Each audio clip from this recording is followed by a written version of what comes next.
Hi guys. आज आपके लिए लाए हैं फोर्थ पेपर फैमिली लॉ का, जो एलएलबी का फोर्थ पेपर है।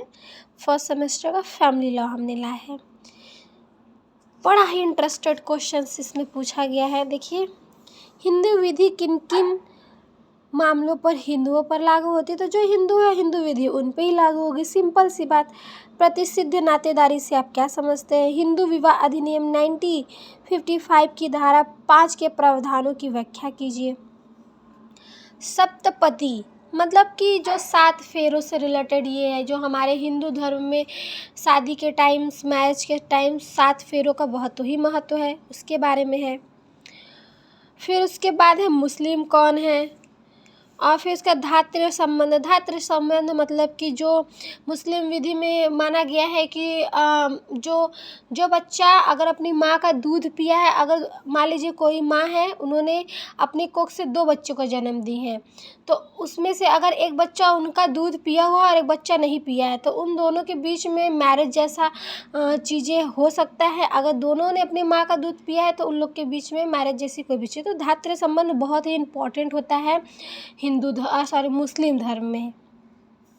मेहर तथा दहेज मतलब होता है कि दहेज जो वो कहते हैं मैरिज के टाइम जो हम लोग देते हैं, मैरिज के टाइम दान करते हैं, गिफ्ट जिसको बोलते हैं। कोई भी चीज़ हम लोग वस्तु अपनी बहन बेटी को जो दान करते हैं वही है मेहर और दहेज। मेहर मतलब स्वेच्छा से देना, दहेज मतलब जो दहेज लिया जाता है, दहेज के तो माने आप जानते ही हैं। तलाक उल सुन्नत की व्याख्या कीजिए।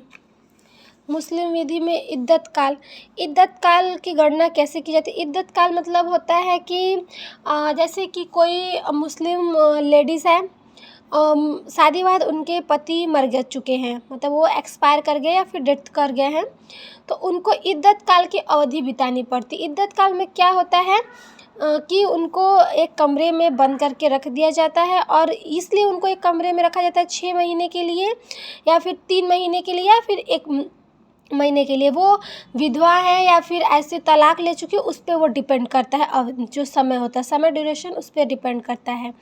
और इद्दत काल की अवधि का मतलब सिंपल सा यही होता है, इसका यही प्रिंसिपल्स है कि जो लेडीज़ होती हैं वो जो उनके हस्बैंड एक्सपायर कर गए हैं उससे वो रिलेटेड प्रेग्नेंट हैं या नहीं, यही चेक करने के लिए वो इद्दत की अवधि बिताती हैं।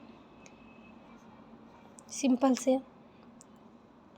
अशापिंड संबंध से आप क्या समझते हो? वैध प्रथा के आवश्यक तत्व बताइए। यही सब है हिंदू के। ये लॉन्ग क्वेश्चन है जिसमें कि 4 प्रश्न के उत्तर देने हैं आप लोगों को। शून्य एवं शून्यकरण का आपको पता ही होगा अंतर। शून्य जो प्रारंभ से शून्य होता है, और शून्यकरणी जो समय और परिस्थिति के अकॉर्डिंग हम करा सकते हैं।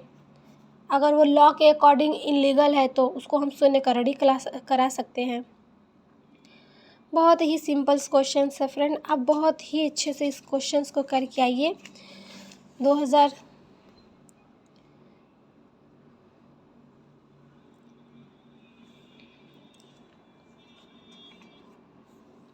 The end.